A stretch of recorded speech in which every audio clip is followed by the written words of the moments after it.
Hey man, before we jump into this episode, I wanted to share with you two quick announcements. One is about our new Facebook group, exclusively for men and especially for you guys who follow Wolf and Iron. You can head over to wolfandiron.com/thegroup, and that'll take you over to our Facebook groups page where you can request membership. There are a few questions there that you'll need to answer before joining. That helps me to get to know you guys better. It also keeps out the riffraff and the spammers and the bots and everything that would turn a good group into a bad group. Now, the reason for this is kind of twofold. One is so that I can communicate with you guys much better than I've been able to do in the past. I have a Facebook page out there which has a lot of followers, but getting dialogue going, communication and stuff, that's not really the goal of a page. The page is really about collecting likes and just sharing information and giving you guys something out there to kind of share yourself. But to have the kind of discussions that I want to have, I need to do that inside of a group. So that's one of the reasons that I created this thing. The other thing is that I want you guys to be able to have conversations with each other and with me on the topics that are on your heart and on your mind, things that you're dealing with. And so you can do that. Head over to wolfandiron.com/thegroup and request membership. We'd love to have you over there. The second thing is our Ask a Man podcast series. This is where you guys have a chance to ask a question to a man, being me and my co-host, and we're going to take that question, we're going to dialogue about it, we're going to have some fun with it, but we're going to give you an answer, but not just for you, also for the other guys that have the same questions, because guys, we're all kind of having a shared experience here in a lot of ways, and the questions that you have are going to be relevant to another man. So send your questions over there. You can do that by going to wolfandiron.com/askaman. You can send a question right from that form, and be sure that other men are going to appreciate you asking. Okay, on with the show. Duty, honor, country dictate what you ought to be, what you can be, what you will be. The destiny of man is not measured by material computations. When great forces are on the move in the world, we learn we're spirits, not animals. Now we are the masters of our fate. Howdy, gents. Welcome back to another episode of the Wolf and Iron podcast. I'm your host, Mike Yarbrough, founder and curator of wolfandiron.com, and I'm glad you're here. Guys, I'm so excited about our guest today. It is none other than Stephen Mansfield. Now, you guys may know Stephen Mansfield from any number of his books that he's written, In Search of God and Guinness, The Book of Manly Men, The Faith of George W. Bush. He's got so many books out there, guys, and they're all really, really good.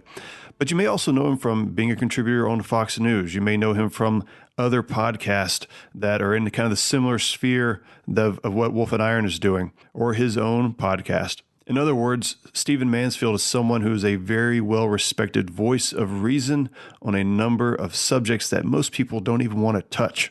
And so I was super pumped about having him on the Wolf and Iron podcast, and this conversation is just awesome. We cover a good bit of ground in this podcast, and we really spend a lot of time talking about politics because he spends a good bit of time up in D.C.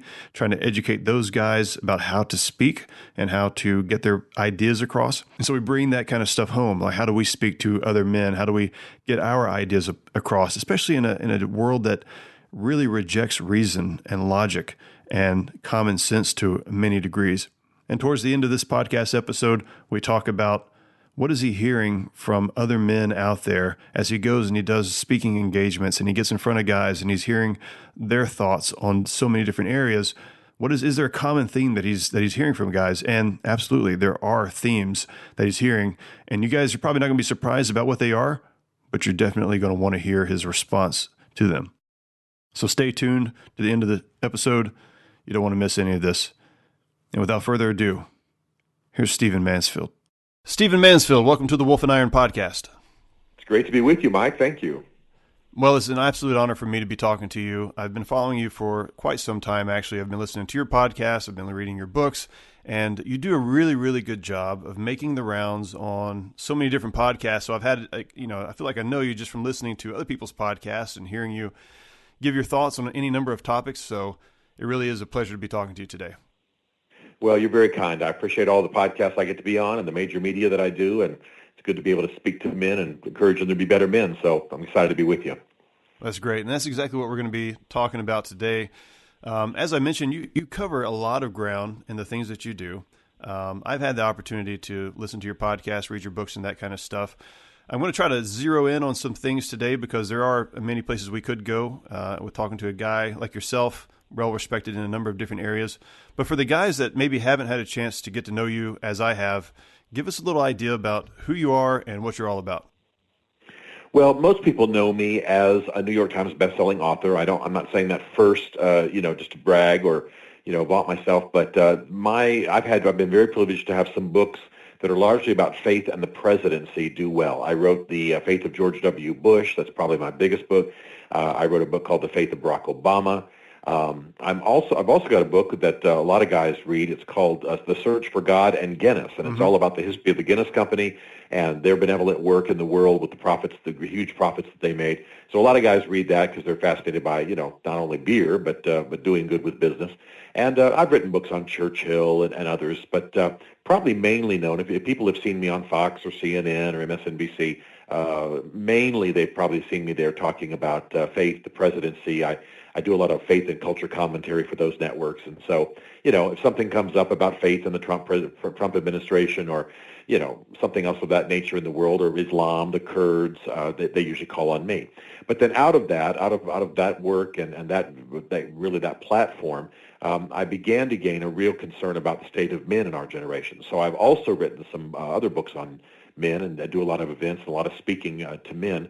And the main book that I have on that is called Mansfield's Book of Manly Men. And obviously we're having some fun with the title. But that book has done really well and has opened a lot of doors and been reviewed by a lot of publications. And it's given me a real platform to speak to men.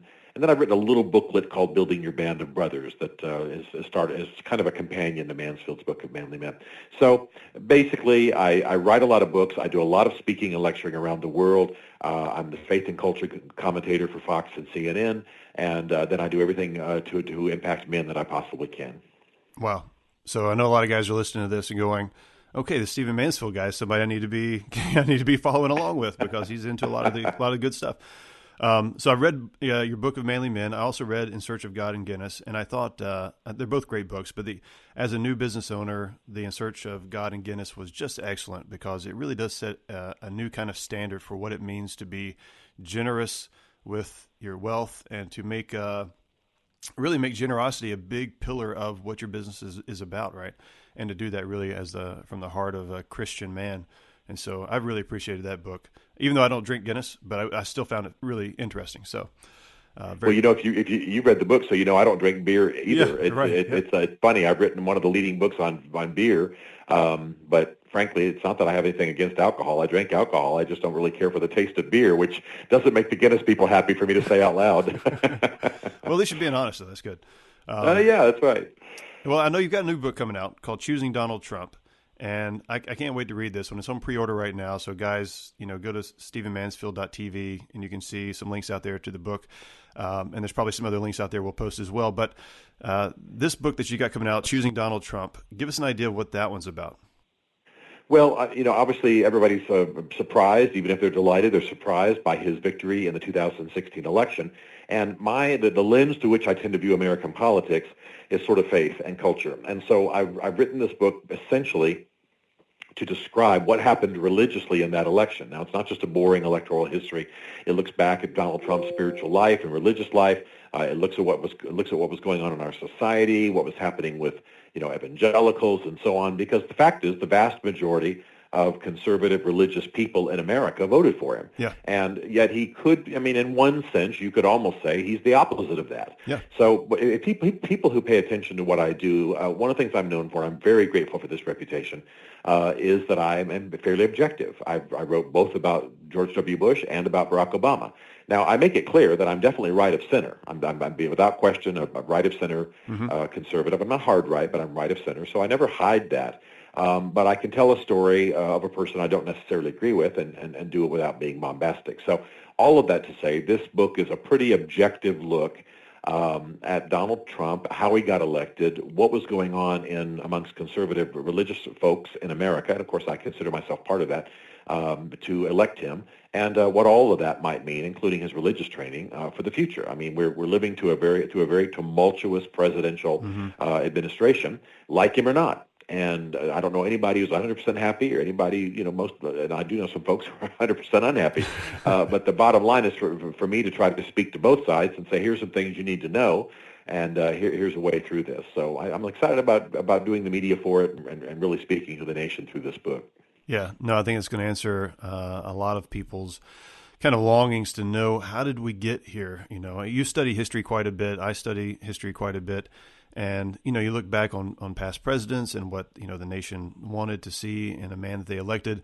And then you look at Donald Trump and you go, okay, I'm not, really, did this happen? So that'll be great to get to. And maybe we'll have you back on once that's out and talk through some of those things. But I think you mentioned something about really having an objective view of things and being able to speak to that. And that actually jumps right into what I wanted to talk about first, which is this. You do a really great job of communicating to the world of men and just people in general on a number of difficult topics. And I think that most guys that are listening to this are going to say, man, I really want to be able to communicate better to people as well. But whenever I try to give an argument, from my side of things, or I try to bring some logic or some reason into a conversation, it's in one sense, it feels like it falls on deaf ears. But there's another sense where we're trying to speak to a society where reason is kind of being rejected and in favor of, emotionalism maybe. And so I wanted to just get your thoughts on that. Like, how do we as men do a better job of getting people back to rational discussions, reasonable debates, and out of the emotionalism of it all?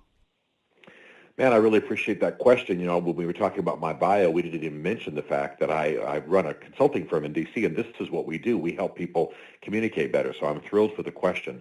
I got to tell you that first of all, there's an important principle for everybody to know, and that is more is caught than is taught. You've probably heard that before somewhere in your education.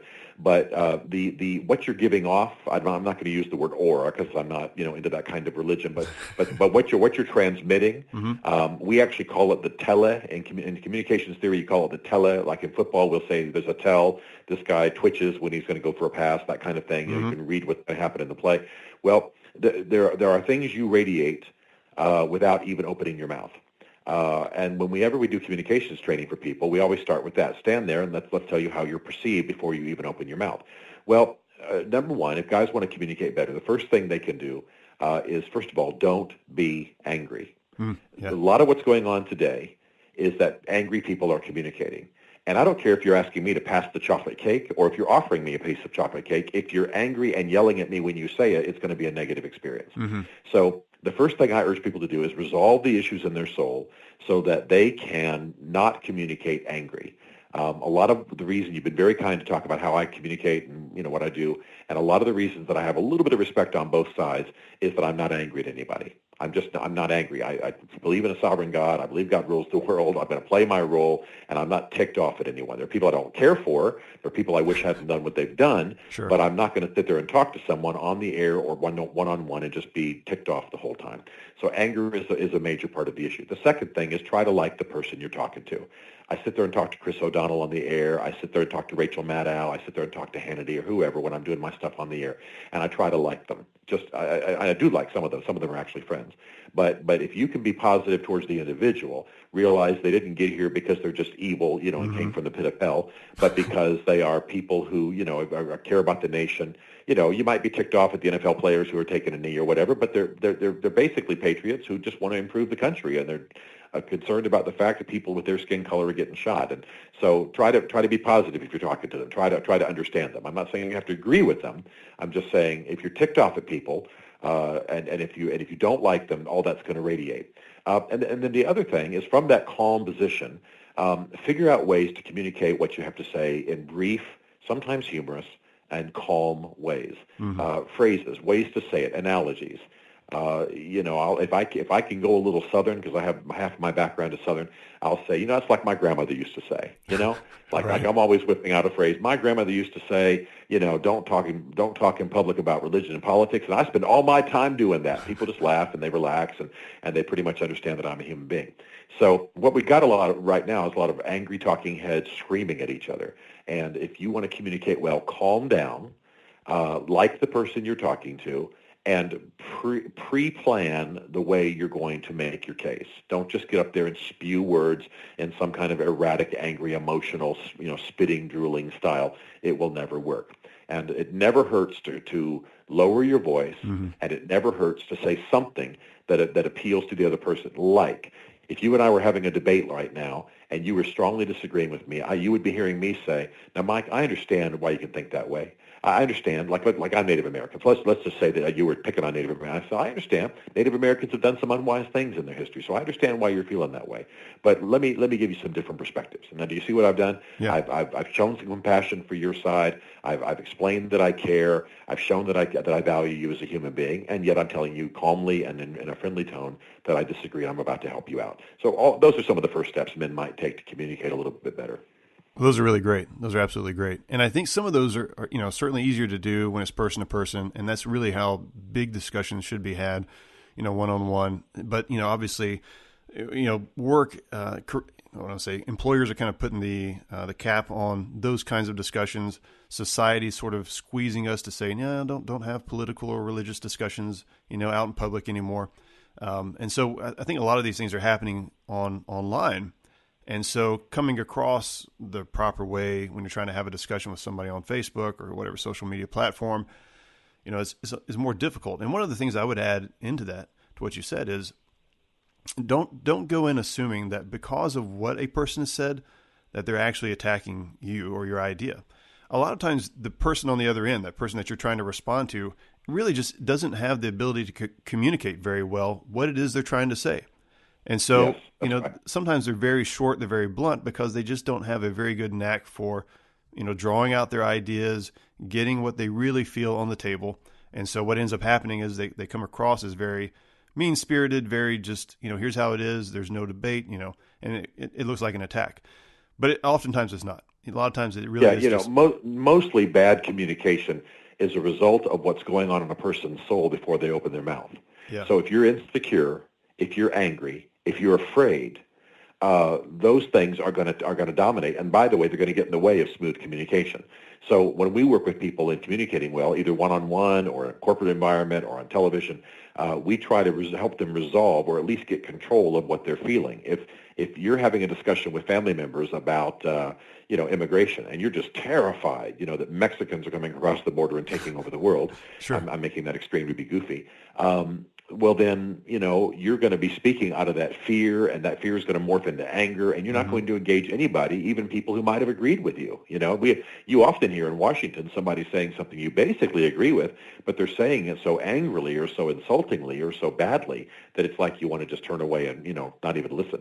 So a lot of what makes bad communication, as you're indicating, is stuff going on in your soul before you open your mouth. And people often come to us and say, give me some verbal tricks I can do to win this debate. And we say, well, 80% of it is going to be getting you resolved, and then we'll talk to you about how to actually say it. That's so the majority of good communication is what's going on in your soul before you even step up to the podium. That's good. That's really good. Now, I know you spend a lot of time in D.C., and somehow you have managed to not have your soul completely corrupted, and you come back to, I think, Nashville, right? And then you decompress maybe, and you go back up to D.C. with a fresh, American spirit and all that kind of stuff, and infuse it with those guys. So that's awesome. And so give us an idea a little bit of what it's like from a man on the street, boots on the ground kind of thing in D.C., because we all have concerns about what's happening in Washington. It's not the big political season starting up yet, but it won't be long before we start hearing it again. Is there a chance or a place for reasonable discussion and debate up there amongst people who disagree? There is actually a great chance for that, and a lot of it is happening. I have to tell you that one of the things that is disturbing is how much what you see on television is theater, and there are really good things going on behind the scenes. Many times I've been on the Hannity program, for example, and everybody's screaming at each other, and you would think these guys are going to murder each other in the green room, and as soon as the cameras go off, one guy who's on one side of the aisle turns to the other guy and says, hey, got time for a steak? And then we all go for a steak, and we're all sitting there yucking it up 2 hours later, wow. On a second glass of wine or something. Yeah. And so what I'm not saying everybody's all buddy-buddy, but a lot of that yelling and screaming on the floor is not really that heated. There are good things happening. There are good patriots there. And frankly, our founding fathers designed our system so that conflicts would happen. they considered that conflicts would provide checks and balances. They didn't want one party ruling, one branch ruling, one person ruling. They wanted the decentralization of power. So actually, very important things are being debated. Some good things are being done. Congress is, by the way, the most disappointing branch. It's the most cowardly, Yep. and that's because we've got a couple things we need to change. I don't know how we're going to get anywhere as long as members of the House have to run every 2 years. Now think about that. A political campaign now takes about a year, and so that means that these people are spending half their time raising money and the other time spending it on their political campaigns. So I think we should change that. We probably should have term limits ultimately.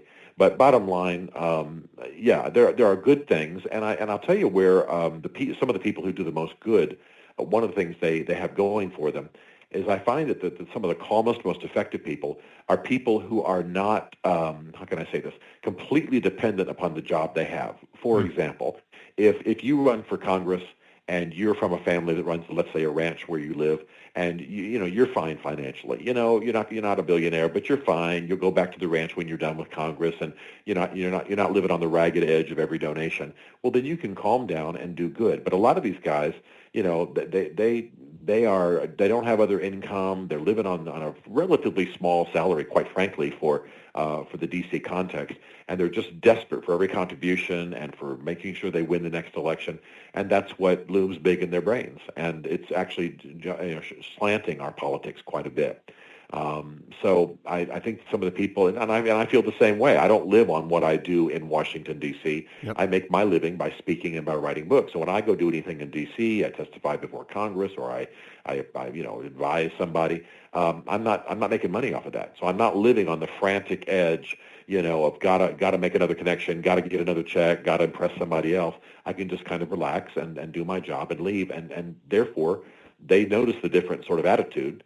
And so a lot of this does have to do with money and support, and whether people feel like they can take care of their families and live a decent life while they're trying to do good up on the Hill. So some practical things are going to come to the fore, but I do think good things are happening in D.C. and I think we're actually seeing some positive trends. And even as raw as Trump is in office and as dysfunctional as his White House has been thus far, it's actually forcing some people to get it together and to unify and to communicate and to get some good things done. So long term, I'm optimistic. Yeah, it's a really good point, and especially about Trump. I mean, I think one of the things that he does well is he's unexpected in a lot of his decisions, right? He doesn't really follow the pattern of past presidents. He sometimes does what he says he's going to do, and sometimes he doesn't, which that is a pattern. But you know what I mean? You don't really know what's coming from Trump, right? And so it's I don't know if he's the focal point of energy for everybody, but there are a number of opportunities, I would imagine, for people to come together and say, in order to figure this thing out, we got to come together. So that's interesting. Yeah, and he's a disruptor, and I'll tell you quite frankly, you and I as citizens are better served when it's bumpy in D.C. You're better served when left and right are smacking into each other. You're better served when Congress and the Supreme Court and the executive branch are not communicating, are not coordinating well. They're not supposed to coordinate well. When you need to be nervous is when they're all sitting up there drinking cocktails and slapping each other on the back. That's when things are not serving you well, because you sent people to Congress to make change, to represent certain views, and the assumption is there are people on the other side who are going to oppose. To put it in brief, you want D.C. to be a bit of a fight. And it's only during things like World War II or something like that, or 9/11, that you want everybody to be all happy and singing the national anthem on the Capitol steps. The Founding Fathers built conflict into our system, and frankly, conflict serves you well. That brings compromise. That brings the airing of views. Yes, it's exhausting. Yes, it's hard to watch. But if you're actually there on the ground, and if you know a little bit about history, as I know you do, then you go, well, this is actually good. When the White House and Congress are too much in bed with each other, we're in trouble. And so I'm not bothered by either him being a disruptor or by the fact they're not getting along up there right now. Actually, some good things are happening through it all. That's good. Really good perspective. And one of the things I want to remind the guys that are listening to this about is that, we send people to Washington, we see them disagree until the next election cycle comes up, right? And then they just continue to disagree and not much gets done. And one of the things I want to remind the guys about is that they're actually making decisions on a lot of things that they're not designed to make decisions on. I mean, our government is not supposed to be deciding whether or not you have a low flow kind of flush toilet in your house or, you use solar energy or not. And so, if you're expecting politicians to go and represent everybody on every little issue, don't expect, I mean, we can't even agree on those things. You can't get a group of 25 people together, that are going to agree on such minor things. And so, I think we've really stuck in, we've done it. I know a lot of it's been, corporations have really pushed for a lot of this kind of stuff, but we've really put a lot on the backs of our politicians that really need to come back into the hands of just the Americans to make decisions, and allow the politicians to focus on the big things and, leave the smaller items, the day-to-day stuff, up to us. And so that's one of the changes that I'm hoping to see over the next few generations. Well, I have to say, too, that one of the things that really encourages me is that the millennial generation is maybe with a little bit of their cynicism about politics, they are saying, well, let's just fix it ourselves. There's a school that needs to be painted and cleaned up and fixed and re-roofed and with a better playground. Okay, well, let's do an app for that. The millennials are. Everything runs through their cell phone. Right. And they'll raise the dang money and go have it done over a summer. And I really do believe that ultimately all politics might not be local, but definitely all good things that happen in our lives, I think, come from a local or context, right? So I'm not bothered that you send 535 people to Congress, to the House, and they fight. That's what we send them up there to do. Represent values other people's don't share. That means you're going to have a fight. But quite frankly, if my street has got a lot of trash, or if there's a lot of gangs arising in my city, or if a school needs tending, or the little old lady down the street needs her yard done, let's. I like the idea that the millennials are returning us kind of to a Peace Corps, youth going off in the world to do good kind of attitude. And when you combine that with a high-tech approach and a high-finance approach, I think a lot of great things are going to happen at a local level. And that's ultimately it. I don't believe in sitting around waiting for Superman. I don't believe in sitting around waiting for Congress to pass the law. Let's get her done. And I think that's what's happening. No, that's really great. That's really great. I think about back in the day when we had kings that were ruling over people, we had to wait for like the monarchy to kind of change out. Somebody had to die or get killed or something like that. And then all of a sudden fashion would change, new industries would open up, things would start to move. And then it'd be pretty much the same until, eventually another death or, another change up of some kind. Well, I mean, at least back then people died fairly regularly. So that was okay, I guess, in some ways. But, we don't have to do that as Americans. I mean, and as free people, we don't have to wait on the government to pass laws before we make decisions and move forward. So I think that's absolutely right. And I totally agree with you on the millennial piece there. I think those guys have just an understanding of, it's a different kind of do-it-yourself mentality, but they also understand that they are equipped to do it better and in more of a context of a we or an us kind of approach than we ever were in our generation. So that's very good. Yeah, I've actually been sitting in a meeting, just about you guys sitting at a restaurant trying to talk about some things, and they said, we have been waiting for the state legislature to take care of this certain thing for years. And I just said, well, how much does that actually cost? And when somebody there actually knew what they were talking about, it was like $5,000 when it all came. And I said, look, I mean, I'm not super wealthy, but I just said, look, I got 500 of that. How about you guys? And I'm telling you, by the time we finished our hamburgers, we had funded something and made a plan for something that they'd been waiting for the state legislature to take care of for about a decade. And I know not everything can be solved that way, but those that can, we're Americans, and we basically got founded as a country by being disappointed in a previous government and saying they're not taking care of us, let's take care of ourselves. And I think that pervasive spirit needs to permeate our current generation. Yeah, absolutely. Absolutely. Very good. So give us an idea of what the average American guy can do, to influence the political realm of things. It seems like sometimes it seems like we're just helpless. We get a list of politicians. Here's who you're going to vote for. You vote for the guy that you think is going to be doing a good job, ends up being a disappointment, and nothing gets accomplished. But what can the average person actually do to make an influence on the political scene? Well, I'm sure they've heard it 1,000 times, but let me say, first of all, that and what I mean by 1,000 times is some of the things I'm going to recommend here. Sure. But let me say, first of all, that we're living in a generation where it's very possible for just your average stay-at-home mom, your average guy who doesn't have a political role, to have a huge impact. So first of all, I'm thrilled that we're living this age. The number one thing you want to do is get informed. If all you do is watch Fox all day, if all you do is watch MSNBC and nothing else, if all you do is read certain websites, bear in mind that you're getting a certain perspective. Yeah. And so get educated at a broader level, know your facts, assume that there's something flawed about the diet you're eating if all you're doing is watching one network or reading one website or one type of website all day. And that's going to make you less effective if all you're doing is repeating whatever, screaming at people, whatever you've heard on one news channel all day.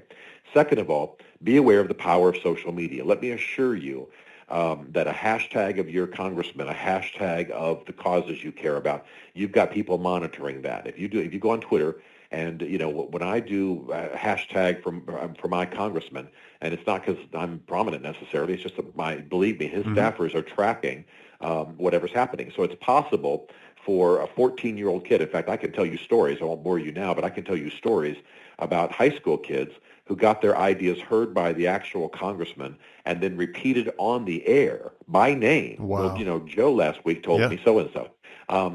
And why was that? Because the 13, 14-year-old knew how to just, put the right hashtags at the end of his tweet and then link to his blog. So the congressman said, well, this is interesting. A high school kid's talking about this, and he's done a blog. They read it real quick when they're on the airplane. The staff recommends it. And before long, on the next discussion show, 13-year-old Joe's blog was actually mentioned. Now, is that a little bit of PR? Sure, but that's fine with me. Yeah. The fact is that millions of people heard 13-year-old Joe's thoughts.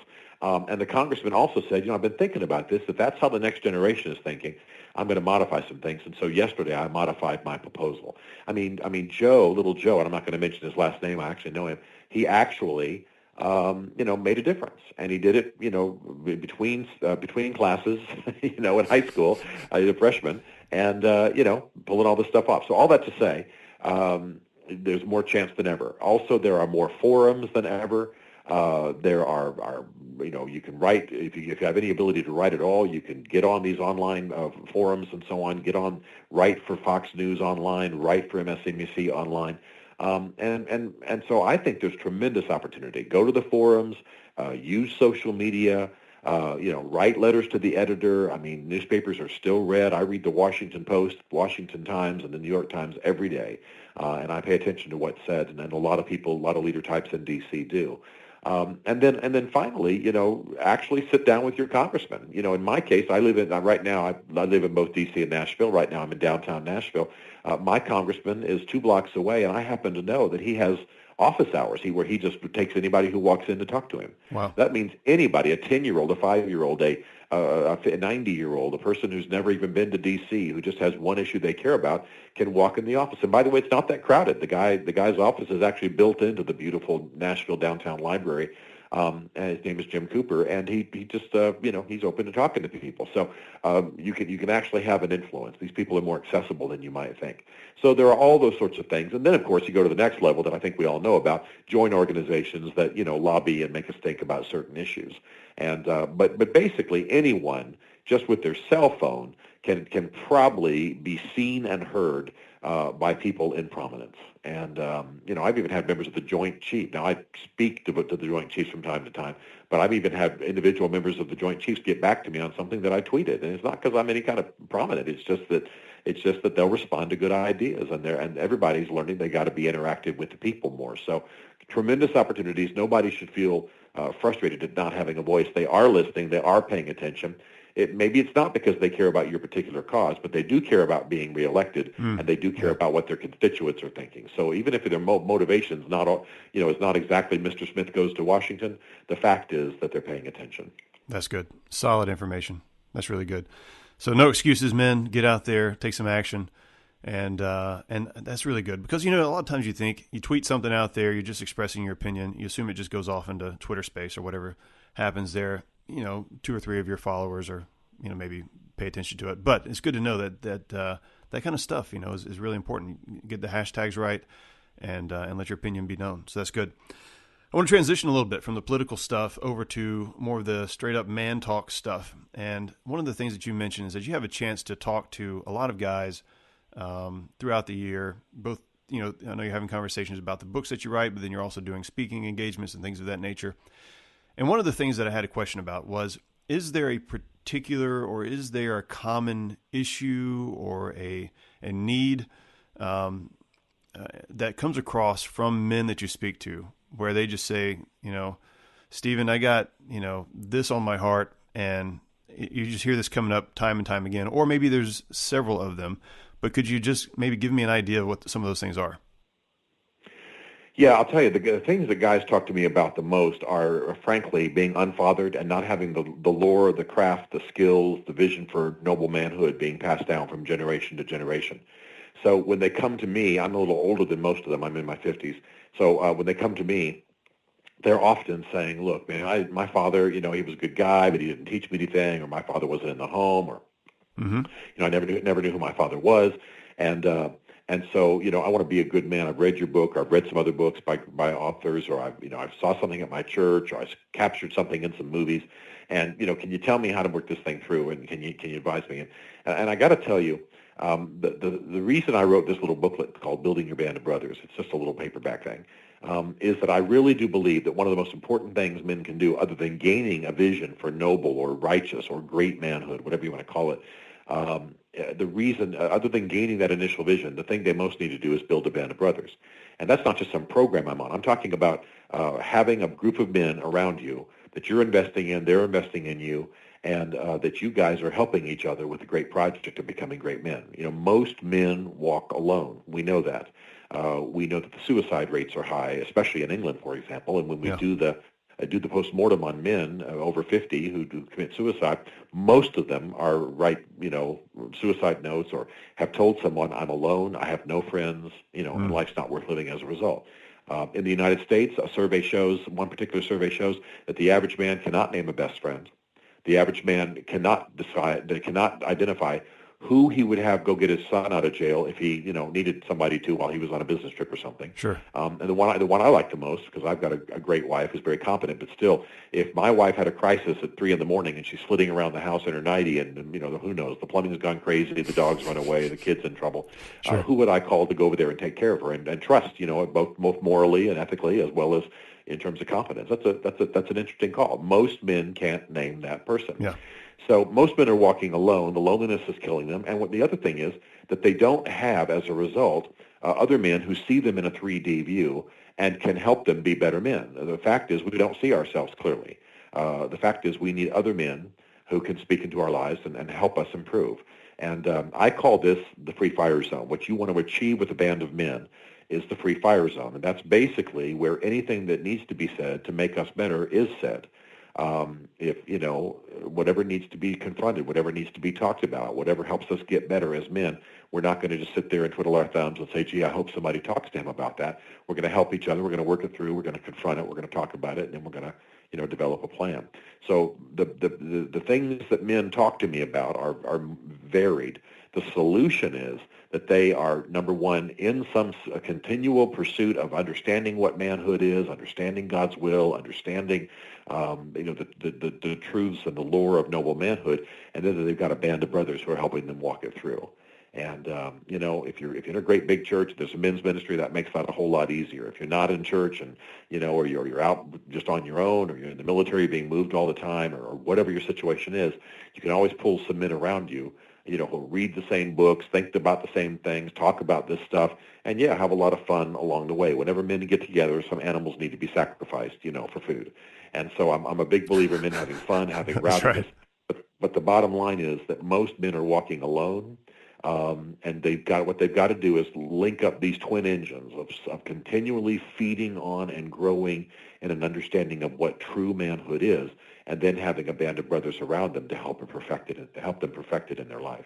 That's so key, the band of brothers idea there. I was actually my counselor. My wife and I see a counselor. He's a fantastic man, a good bit older than us. Could be a father type of figure, but he's just been tremendous in helping our marriage and helping me kind of see some things. And he asked me a question a few weeks back, and he said, is being in a group of men, accountability group, whatever you want to call it, band of brothers, is that more freeing or less freeing? And, I said less freeing because, my answer, my thought process went like, well, if I'm accountable to somebody, then I'm not as free to do the things that I want to do. But then I got to thinking about it. This is why he's so good, because he just leaves me with it. And I just kind of, think on it for a while. And I thought, no, actually, you know what? It's ultimately more freeing. And the reason is that I'm not only, if I'm by myself, I'm free to do all the things that I want to do, but I'm not free from my vices.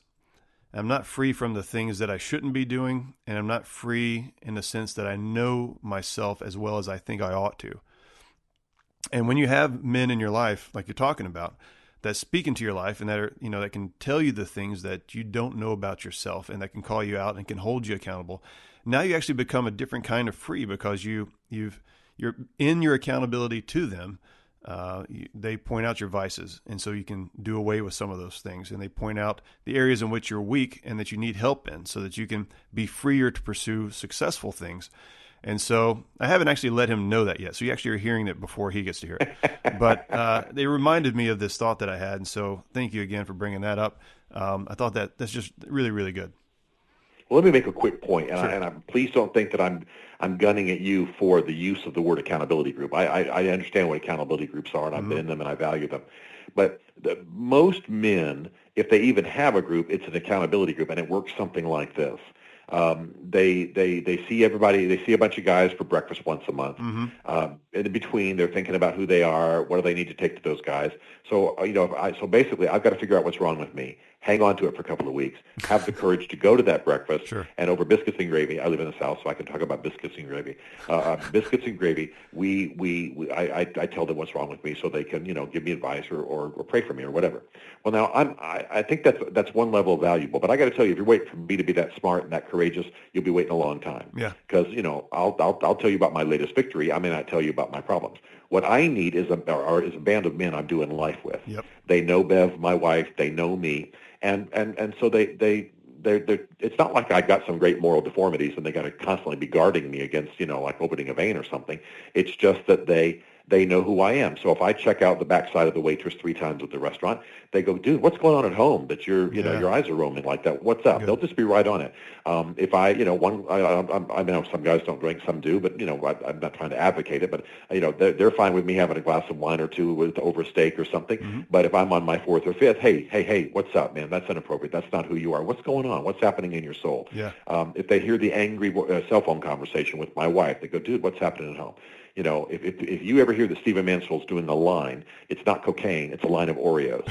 And so these guys awesome. Know that a line of Oreos is like my weakness. So, even when I'm traveling, one of them will just check in. How's it going? Did you feel strong when you were speaking? Good. Everything's cool with you're not doing anything. They'll even, I don't have a porn problem, but they'll even say, did you happen to buy some of that HBO porn late on Friday night? Was that any problem for you? That kind of stuff. They'll just check because we're men. We know each other. We're not hiding this stuff. But they'll say, you doing okay on the sweets? Everything cool there? Because they know my problem is not whiskey and women, and my problem is, Oreos and, mm-hmm. dropping the F-bomb once in a while. Mm-hmm. So, they confront me on that stuff. They help me be stronger. They check with me. And again, it's not just about keeping me from creating some big mess morally. It's about encouraging me, and inspiring me, and saying, all right, man, you're doing good stuff out there. Anything I can pray for you for, anything you can help you with. So what I'm saying is, I'm happy for a guy to have an accountability group, and you're absolutely right. There's a form of freedom in that that's amazing. What's even more freeing for me is to have guys who know my life without me having to tell them about it, because we walk closely enough together. I mean, my guys. I've told my guys, if you need to call Bev to check on me, do it. In fact, just call Bev and check on me. Check on her. Take her out to dinner with your wife while I'm gone or something. I mean, it's cool. Whatever. My life's an open book, and we all have that with each other. And as a result, Bev knows exactly who to call if something goes wrong anywhere in our lives. And you can't believe the freedom and the security that's in that. So all I'm trying to urge is, with the guys listening, is another level of openness and transparency and connection to men that is just wonderfully freeing. I couldn't agree with you more. Yeah, that's absolutely great. Yep, and I 100% agree with that as well. I know we got a few minutes left here. I wanted to jump into your Great Man TV project. Greatman.tv. So it's if you guys want to, you can head over to greatman.tv and you can check that out. But give us an idea of what this is about, because I heard your podcast actually kind of announcing this several weeks back, and I thought, okay, I got to get Stephen Mansfield on here, talk about this thing, because it sounds exactly like something that the guys that are listening to this are really going to be interested in hearing more about. Well, you're very kind to ask. For a lot of years, I've just sort of inserted the things I wanted to say to men into the Stephen Mansfield podcast. And the Stephen Mansfield podcast is mainly about faith, culture, worldwide events, things like that. So I would insert it, and that was fine. But I just finally got to the point, man, I want to do this right. So we've just launched this week, as you and I record this, just this week, we've launched greatman.tv. And that's a website for men It's just going to give you all kinds of information, connect you up with what we're doing. We got a toolbox we make available to the guys. We talk about it, books. We provide videos, just all sorts of things for men to help them be great men. And then at the same time, we've also just this week launched a Great Man podcast. So I'm now going to be doing 2 podcasts a week. One, the Stephen Mansfield podcast, more faith, culture, global events, Kurds, things in D.C. and so on, my travels. But then the Great Man podcast is all about men. For example, the one I just recorded yesterday is about how in the souls of men, anger masks hurt. And so when you say, hey, that guy's angry, he's not really angry. He's hurt about something. But our masculine souls cover it with anger. And then people, the wrong psychologists or counselors who don't know better, try to deal with the anger rather than dealing with the hurt. So anyway, I'm helping guys decode their souls a little bit. So I'm very excited about that. Greatman.tv is the website, Great Man Podcast. And then, of course, all of our media is Great Man something. On Twitter, it's greatman.tv. On everything else, it's just Great Man TV. But anyway, you'll find us. We'll be everywhere. But it's all Great Man, just more great manness, as one of my African-American friends says about me. He says, there's a great manness. But anyway, we're very excited about this. There are a lot of great sites, a lot of great podcasts, a lot of great shows like this. We love them all, encourage them all. We're just going to play our role, too, and provide another slice of the pie. So we're excited about being part of this. Come join us. Yeah, absolutely. And as you're listening to this podcast, and if you've heard Mr. Mansfield speak before, you know this guy is all about bringing quality and common sense. And so you're going to want to follow this. Head over to greatman.tv, or you can head over to wolfandiron.com/Mansfield, and you'll get all the links, the show notes, and everything like that will be over there. Now, one last question to kind of wrap things up here, and it's this. What does it mean to you as a man to be able to do what you're doing? I mean, there are a lot of guys who, you can't really think about what you're going to be doing when you're a kid and you grow up and you do something awesome, right? But you're doing some awesome stuff. And so I wanted to kind of know from your perspective, what does it mean to you as a man? How's it fulfilling you deep down in your soul to have an impact on the culture, have an impact on men? Well, first of all, I mean, I never thought I'd be at this level. I'm very grateful for it. I mean, I'm not the most famous guy in the world, but when you're regularly on Fox and CNN and you got, books people are talking about, it's a real privilege. It humbles you.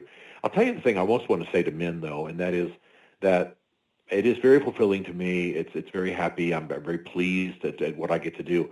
But I got here by just doing the next thing my hand found to do. There's that, I don't know if all the guys who listen to your Bible readers, but in the Bible constantly, some guy whom God is using is told, whatever your hand finds to do it with all your heart. Whatever that next thing is, do it. Mm-hmm. And it's not like when I was 18, I had a dream that I'd be doing what I'm doing now. I mean, most of what I'm doing now didn't exist. We didn't know what podcasts were. We didn't know what cable television was, Sure. It was back at the dark ages.